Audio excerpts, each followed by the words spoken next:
امید ہے آپ اس کورونا کی وبا میں اپنے گھر میں اپنے پیاروں کے ساتھ اللہ کی حفظ و امان میں ہوں گے۔ ہمارا یہ چینل آپ کو CSS، PMS، PPSC، FPSC اور باقی تمام 1 پیپر جو کہ گورنمنٹ کی طرف سے کنڈکٹ کیے جاتے ہیں ان کے بارے میں انفارمیشن پرووائڈ کرے گا۔ آپ ہمارے YouTube چینل کو سبسکرائب کریں اور ہمارے فیس بک پیج کو بھی لائک کریں، وہاں پہ کمنٹ کریں، آپ کو کمنٹ پہ بھی رپلائی دیا جائے گا۔ اس کے علاوہ ہمارے اسکرین کے اوپر ہمارا نمبر آ رہا ہے، اس کے اوپر آپ اینی ٹائم کانٹیکٹ کر سکتے ہیں۔ آپ کی کال کو بھی رسپانس کیا جائے گا اور آپ کے SMS کو بھی رسپانس کیا جائے گا۔ آج ہم جس ٹاپک پہ بات کرنے جا رہے ہیں وہ ایک بہت ہی آج کل کرنٹ ایشو ہے جس کے اوپر ہم ڈسکس کرنے جا رہے ہیں، پاک چائنا وار آن بارڈر۔ ہم اس کے بارے میں جانیں گے، اس کا بیک گراؤنڈ کیا ہے، اس کا کرنٹ کیا چل رہا ہے، اس کے بارے میں ہم ڈیٹیل میں بات کرتے ہیں۔ آج ہم نے دعوت دی ہے ہمیں بہت ہی پیارے سر مطلب فیصل عباس کو، جن سے ہم ان کا ایکسپرٹ اوپینین لیں گے۔ آئیے ان کی طرف چلتے ہیں۔ السلام علیکم سر۔ وعلیکم السلام۔ کیسے ہیں سر؟ اللہ کا شکر۔ سب خیریت سے؟ اللہ کا شکر۔ امید ہے کہ آپ لوگ اور آپ کے دیکھنے والے سب خیریت سے ہوں گے اور اس وبا کے اندر اپنے گھروں میں رہتے ہوئے خود اور اپنے پیاروں کو محفوظ رکھ رہے ہوں گے۔ جی سر، آج ہم بات کرنے جا رہے ہیں جو کہ بارڈر پہ وار چاہیے، سائنو انڈیا وار، اس کے بارے میں ہم ڈسکس کریں گے۔ پہلے تو آپ ہمیں بتائیں کہ اس کا بیک گراؤنڈ کیا ہے، کب سٹارٹ ہوئی اور اس کا کیا ہے، اس کے بارے میں تھوڑا ڈسکس کریں گے۔ اچھا، اس ایشو کو سمجھنے کے لیے ہمیں ان کا بارڈر ڈسپیوٹ سمجھنا پڑے گا کہ چائنا اور انڈیا کا بارڈر ڈسپیوٹ کیا ہے۔ جو انڈیا اور چائنا کا بارڈر ڈسپیوٹ ہے، اس کا ایک حصہ ہے، اسے میکمون لائن کہا جاتا ہے۔ 1914 میں سر ہنری میکمون برٹش گورنمنٹ کی طرف سے چیف نیگوشیٹر تھے۔ انہوں نے اس لائن کو تبت ریجن اور انڈیا کے درمیان ایک یہ لائن ڈرا ہوئی تھی، باؤنڈری لائن، جس کو سر ہنری میکمون کے نام سے میکمون لائن کہا جاتا ہے۔ سر، یہ میکمون لائن کی لینتھ کتنی ہے، اس کے بارے میں بتائیں۔ میکمون لائن کی لینتھ 550 مائلز ہے۔ اگر ہم اسے کلومیٹرز میں کنورٹ کریں تو اس کی لینتھ بن جاتی ہے 880 kilometre. It is a part of LAC، کیونکہ جو LAC ہے اس کا total line of actual control between China and India, اس کی ٹوٹل لینتھ ہے 4056 kilometres, and McMahon line is part of that LAC۔ یہ جو میکمون لائن ہے یہ میں نے جیسا آپ کو بتایا 1914 میں ڈرا ہوئی تھی۔ اب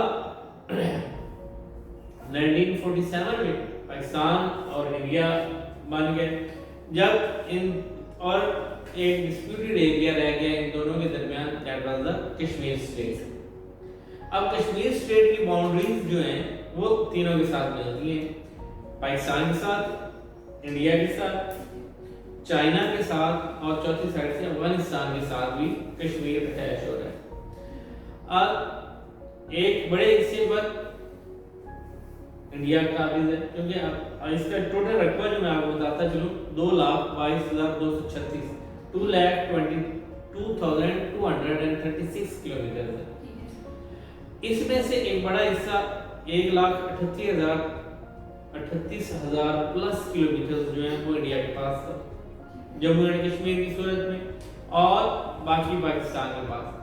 1959 میں اس ایریا کو LAC جو ہے چائنیز پریزیڈنٹ جو ہے انہوں نے فرسٹ ٹائم کہا، زو این لائی۔ نہرو نے بھی اس کو LAC ہی کہا at that time, Nehru was prime minister of India. اب پاکستان اور چائنا کا جو باؤنڈری ڈسپیوٹ ہے یہ سیٹل ہوا ہے 1963 میں۔ 1960 میں چائنا نے 37,555 کلومیٹر جو ہے وہ کیپچر کر لیا ہوا تھا رقبہ، جبکہ پاکستان نے 1963 میں اس کے ساتھ اپنا بارڈر ڈسپیوٹ سیٹل کرتے ہوئے تقریباً 5,180 کلومیٹر مزید جو ہے اس کے اوپر چائنا کا حق تسلیم کر لیا۔ یوں تقریباً 1,00,000 کلومیٹر کا ایریا جو ہے وہ انڈیا کے پاس رہ گیا اور باقی جو ہے وہ چائنا کی قبضے میں چلا گیا۔ اب کشمیر کے 3 جو ہے حصہ دار بن گئے، پاکستان، انڈیا اور چائنا۔ انڈیا نے جو پاکستان نے ایریا اس کو تسلیم کر لیا تھا، انڈیا نے اس کو کبھی تسلیم نہیں کیا۔ تو یہی وجہ ہے کہ لائن آف ایکچوئل کنٹرول جو ہے ان کے درمیان شروع سے تنازع کا سبب رہی، کیونکہ چائنا نے 1914 والی باؤنڈری کو بھی ماننے سے انکار کر دیا تھا۔ اب 1962 کی جو سائنو انڈیا وار ہے، that was also on this issue, اسی باؤنڈری پر، اسی ایشو پر یہ وار ہوئی تھی۔ تب سے لے کر اب تک تقریباً 58 ایئرز ہو چکے ہیں۔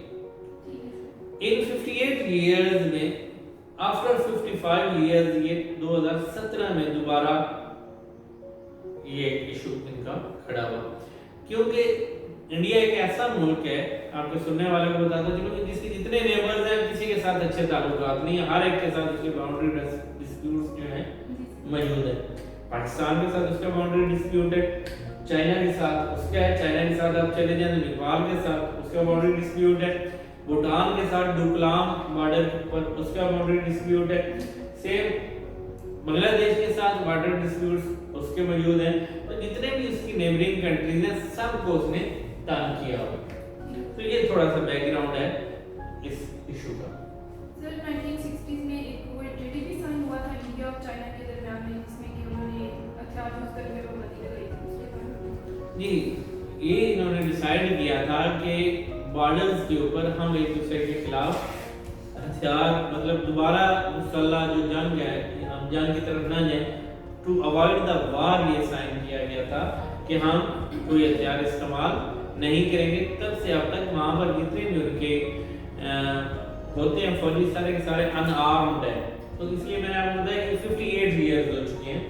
تو 58 ایئرز میں 2017 میں ایک چھوٹا سا کلیش ہوا تھا، یا اس کے بعد اب جو اب بھی لڑائی ان کی ہوئی ہے، دیٹ واز امنگ ان آرمڈ پرسنلز، جتنے بھی وہاں پہ فوجی تھے وہ چائنا کے اور انڈیا کے سارے ان آرمڈ تھے، اور ان کے لیے لڑائی ہوئی ہے۔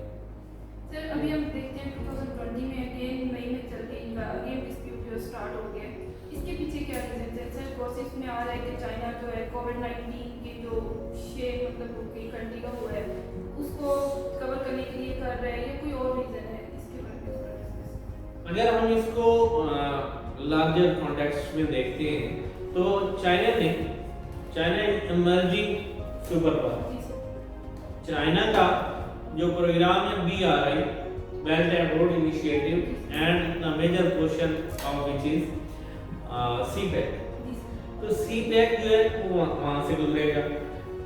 India and America both are opposing CPEC and BRI، وہ اس کی مخالفت کر رہے ہیں اور اس کو ہر طرح سے انہوں نے روکنے کی کوشش کی ہے۔ ان پاکستان انہوں نے اس کو روکنے کے لیے وہ they are supporting terrorists at every step، Balochistan میں وہ کر رہے ہیں، اور اسی طرح اس جو یہ ریجن ہے لداخ ریجن، یہاں پر انہوں نے اپنی آرمی کو انکریز کرنا سٹارٹ کر دیا تھا، اور اپنی ایک انہوں نے ایئر بیس بنا لی تھی تاکہ جو جب یہاں سے سنکیانگ ریجن سے یہ گزرے گا CPEC تو وہ اس کو ڈسٹرب کر سکیں، کیونکہ یہ جو ایریا ہے یہ ان دونوں کے درمیان متنازع ایریا ہے، یہ ان کے درمیان سیٹلڈ ایریا نہیں ہے۔